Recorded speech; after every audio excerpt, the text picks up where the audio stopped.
Hi guys, so tonight I want to talk about collectivism.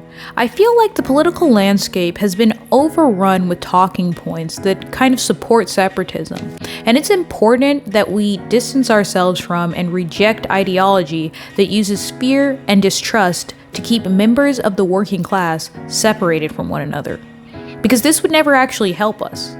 This would only keep us further and further away from a goal of equitable and dignified living standards that I think everybody in the working class is actually striving towards.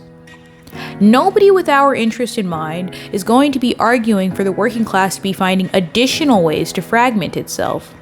Yet this is exactly the kind of thing that would result from the sort of talking points that we are hearing, especially from the right.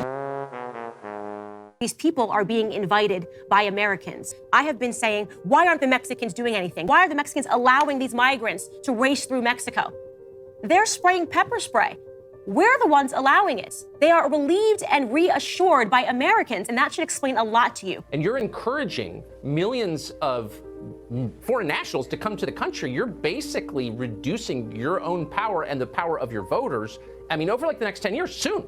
Why does no one mention this? Oh, I mentioned it for the last 4 years. I've been warning Black America that our vote was not even going to become a topic of debate much longer because they would flood in illegal immigrants. So the next time BLM sweeps into your town, your neighborhood, your house, to burn and loot and brandish weapons, you had better not try to protect yourself or your family. Try to protect yourself or your family, and we will charge you with murder. And while we're at it, we'll have the national media call you racist. And people say, oh, well, even if a person is trans, you should have the decency and the respect to call them by their preferred pronoun. I don't play that game. You have a mental disorder, and you're now requiring that I have a mental disorder, right, to meet your mental disorder? That doesn't work for me. Mm-hmm. That's how I feel about trans. That's literally telling me that I'm now required to have a mental disorder because you have one. Obviously, it's a psychological condition. Transgender activists demand that you abandon reason, biology, privacy, even the ability to raise your kids in concert with reality in favor of a delusional. So you see, it's a pretty identifiable way of speaking. There's always an us versus them mentality. There's always some other group who's coming in to try to ruin your way of living.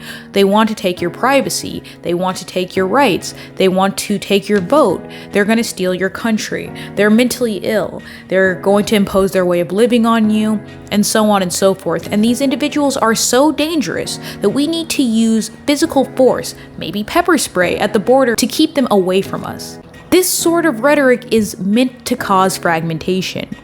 Why? Because a fragmented working class is an easily disenfranchised working class.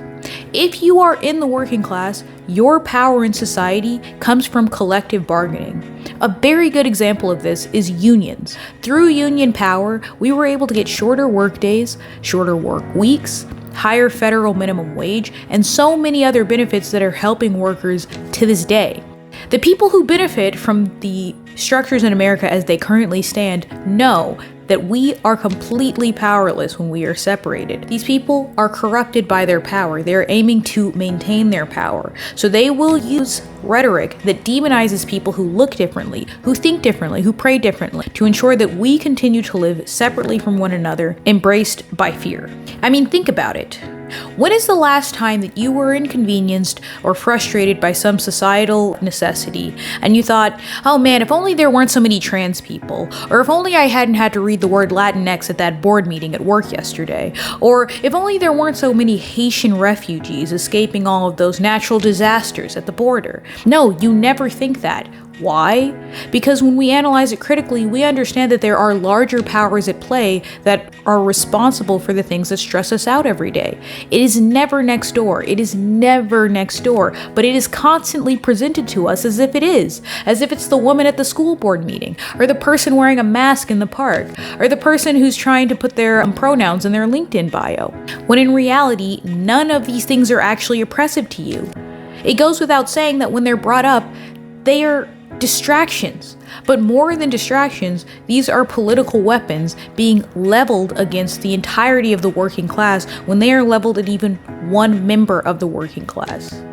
And the arbitrary factors that we use to determine our privilege or to separate ourselves from the currently disenfranchised groups can and will be removed from us if and when it is necessary for the people in power to maintain that power.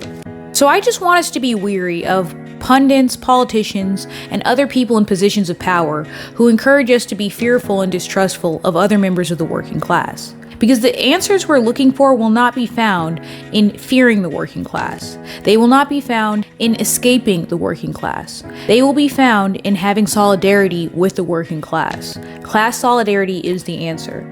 The rich have class solidarity, and they are using that class solidarity to keep the working class fragmented, fearful, and disenfranchised. Collectivism, on the other hand, is the sacred promise and price of civilized society, ensuring that we can all be empowered to live protected, respected, and dignified lives. So I hope we can all resist the all-too-American urge towards rugged individualism and surge back towards community engagement, because I really do believe that a lot of the issues that we're struggling with today will be solved through collective bargaining. Thank you.